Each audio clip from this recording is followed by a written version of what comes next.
আসসালামু আলাইকুম। আজকে আব্বার নামে দুইটা লাইন বলে যাই, সবাই শুনে যাবেন দয়া করে। আমার বয়স যখন 7 থেকে 8, রমজান ঈদের 15 দিন আগে থেকে মার্কেট করবো, জামা কাপড় কিনবো, একটা আনন্দ। আব্বার সামনে যাই, আব্বা কিছু কয় না, প্রত্যেকদিন কাজে যায়, মাল লগে রাগারাগি করি, মাই কয় কিনা দিব না, চুপ থাকো। এভাবে চলতে চলতে রোজার 28 দিন দেখি আব্বা একটা প্যান্ট একটা জামা কিনে আনছে হাটে থেকে। আমরা তো গরিব মানুষ, তো আমরা তো শপিং টপিং কিছু বুঝি না, আব্বাও নিয়ে যায় না। শার্টটা ভালোই দেখা যায়, ফুল আছে, রং চং আছে, প্যান্টও সুন্দর দেখা যায়, কাপড় টাপড় তো চিনি না, পলেস্টারের কাপড়।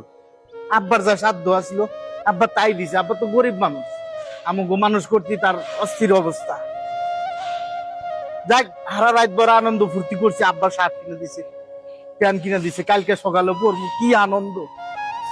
কালকে সকাল যখন হয়েছে, গোসল টোসল কইরা, এই শার্ট কইরা, প্যান্ট কইরা মাঠে গেলাম। আব্বা টেহা দিল দুই টেহা, খুব খুশি আনন্দ।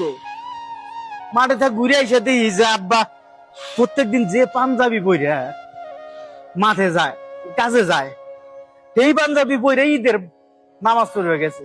আব্বারে বললাম, আব্বা আপনি পাঞ্জাবি কেনেন নাই? কয় না, এটা গত বছর আগের বছর বানাইছি, এটা নতুন না, এটা দিয়েই তো ইস্তারি করছি, এটা নতুন হয়ে গেছে। আমার খুব খারাপ লাগছে, কিন্তু কিছু করার নাই, আব্বা গরিব মানুষ। আমি খালি বললাম যে আব্বা যদি আমি কোনোদিন বড় লোক হই, না মেলা মার্কেট করে দিন। তা আব্বা হাত বুলায় কইলো যে আল্লাহ জানি তোমাকে দেয়।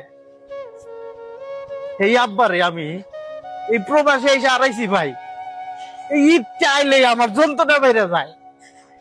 এই প্রবাস আমার বাপের গাইরা দিছে, বাপের দেখতে পারি নাই। আব্বা আপনার অনেক ভালোবাসি, কইতে পারি নাই আব্বা।